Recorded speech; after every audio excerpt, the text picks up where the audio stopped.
पूरे 1 साल का 30,000 रुपया माता और बहनों के खाते में हम लोग डालने का काम करेंगे।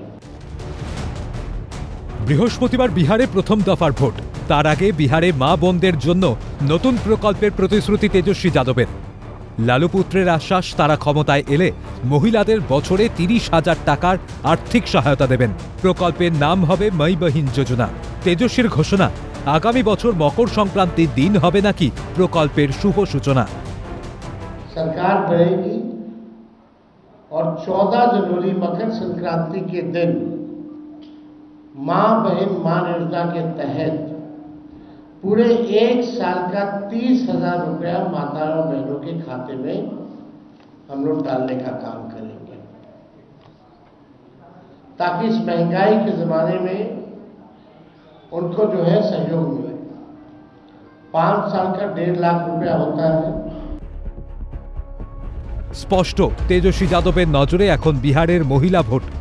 নীতিশ কুমারের নেতৃত্বাধীন গঠবন্ধন সরকার ইতিমধ্যেই বিহারে চালু করেছে মুখ্যমন্ত্রী মহিলা রোজগার যোজনা। এই প্রকল্পে রাজ্যের 1 কোটি মহিলাকে ব্যবসা শুরুর জন্য অর্থ সাহায্য করা হয়। ইতিমধ্যেই তাদের ব্যাংক অ্যাকাউন্টে পাঠানো হয়েছে 10,000 টাকা করে। গত 2 দশকে বিহারে নারী উন্নয়ন, আত্মনির্ভরতা ও অর্থনৈতিক ক্ষমতায়নের জন্য একাধিক প্রকল্প চালু করেছেন নীতিশ কুমার। রাজস্ব আয়ের কথা না ভেবে বিহারে মদে নিষেধাজ্ঞা জারি করে বিহারি মা বোনদের মন আগেই জয় করেছেন তিনি। গত ভোটেও মহিলা ভোটের বেশিরভাগটাই নীতিশের পক্ষে ছিল বলে অনুমান রাজনৈতিক মহলের।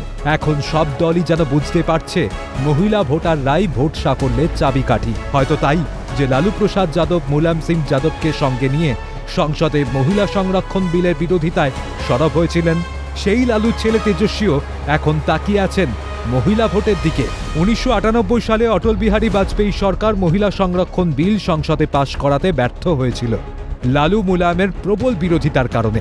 2023-এ মোদী সরকার সেই কাজটাই করেছে সাফল্যের সঙ্গে। পঞ্চায়েতের মহিলাদের জন্য 50% এবং সরকারি চাকরিতে 35% সংরক্ষণের মাধ্যমে নীতিশ কুমার বিহারের মহিলা মনে অনেক আগেই যেন নাড়া ফেলে দিয়েছেন।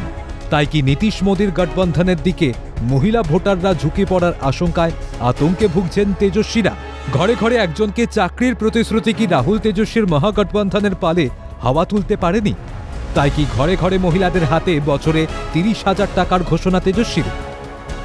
तेजस्वी यादव ने तो ऐसा वादा किया है जिसमें बिहार की 1-1 इंच जमीन बिक जाए तब भी वो वादा पूरा नहीं हो सकता।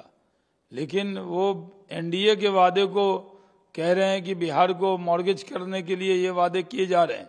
तेजस्वी यादव के वादे को भी उनको देखना चाहिए। ভোটের 2 দিন আগে তেজস্বীর ঢালাও প্রতিশ্রুতি যেন ইঙ্গিত দিচ্ছে বিহারে খুব একটা ভালো কিছু যেন ঠাহর করতে পারছে না ইন্ডিয়া জোট। তাই কি পালে হাওয়া দিতেই প্রতিশ্রুতির ঝড় তেজস্বী যাদবের? ক্যালকাটা নিউজ।